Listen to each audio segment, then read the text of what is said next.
Make it big enough. We're talking about the next big Audi.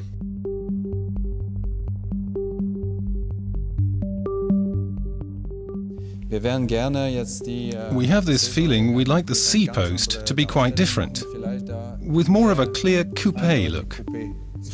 If you ask me, we have to take a step forward with the A1, and Audi certainly prefers the show cars to be interpreted as closely as possible. You remember? The show car had this curved roofline as a USP. We've done what was expected of us, but we've achieved a certain amount of individuality as well. The A and C posts both have this dynamic character, and the B post too. I think we can say it gives the car a certain stance. I think that's important, and a touch bolder too. The way we see it, it makes the A1 more of a USP. Yes, at this point, for instance, we'll probably stick to a spoiler. We can see what it looks like if I take this line out. We'll certainly need the down thrust there, which means that a spoiler will be essential. The next topic is always the overall proportions. In other words, the relationship between the glass area and the body, so that we get the 1/3 to 2/3 effect that we want. But as I've already said, there's something very, very important that we mustn't neglect on the A1. Individuality is a must on this car. We've managed it inside the car, and if we can keep the A and C posts separate from the body, we shall get more individuality. And that would be worth having. Yes, and of course there's another point I wanted to discuss with you, the wheel arches. We'll certainly be emphasizing the wheels here.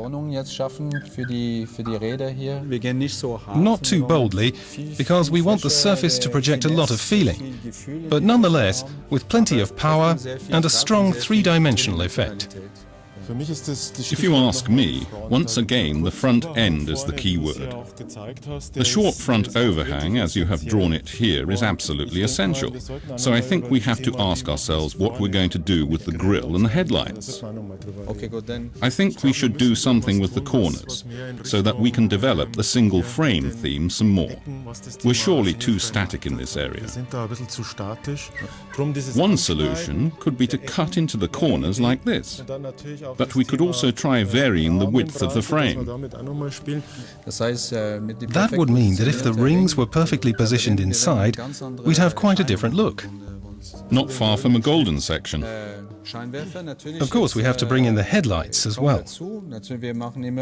They always give the surface the kind of dynamism we want, and add all this strength to the single frame. We could cut them back slightly here too, to make their character and look as clear as possible. Here too I feel it's very important for the front of the car to be recognizable as an Audi. We ought to get a slight break into the outline of the headlamps. In other words, to take up this broad to narrow topic and optimize it and make it even more dynamic.